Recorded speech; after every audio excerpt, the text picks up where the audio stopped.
মই ক'ত যাম মই ঘৰত যাম তেতিয়া মই সিদ্ধাৰ্থকে সুধিম ন যেহেতু গোটেই মেনেজটো সিয়ে কৰি আছে তাক মই সুধিলোঁ সিদ্ধাৰ্থ আমি ক'ত যাম সি মোক ক'লে আপুনি দিল্লীতে থাকিব লাগিব নহ'লে শ্বিলং যাব লাগিব নহ'লে কলিকতা যাব লাগিব মই কৈছোঁ কিয় মই গুৱাহাটীত কিয় নাযাম কৈছোঁ না আপোনাৰ তাতে চিটুৱেশ্যন বেয়া আপুনি যাব নোৱাৰে মই যাব নোৱাৰোঁ মই ইয়াত থাকিম মই কৈছোঁ মই সেইটো কথা নহয় মই গুৱাহাটীত যোৱাৰ ব্যৱস্থা এটা কৰি দিয়ে সি কৈছে মই কেনেকৈ কৰিম শেখৰ মইতো কৰিব নোৱাৰোঁ আপুনি যি কৰে কৰক মই তেতিয়া মোৰ বেটাৰী 2% আছে মোবাইলত হাতত নাই পইচা মই কৈছোঁ মই এতিয়া কি কৰিম মোৰ ভাইটিয়ে ফোন কৰিছে ঘৰৰ পৰা ফোন কৰিছে উঠাবও পৰা নাই মোৰ লগৰ এজনে ফোন কৰোঁতে মই তাক কানি কৈছোঁ মই ভাই একেবাৰে ৰাস্তাত আছোঁ মোৰ কাৰণে এতিয়া কোনেও একো কোৱা নাই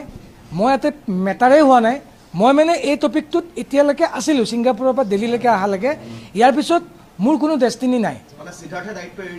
এৰি দিছে ডেষ্টিনেশ্যন নাই আপুনি দিল্লীতে থাকক মই কিয় দিল্লীত থাকিম মই তাক সুধিছোঁ মোৰ কি গিল্টি হ'ল কি ফল্ট হ'ল যে মই দিল্লীত থাকিম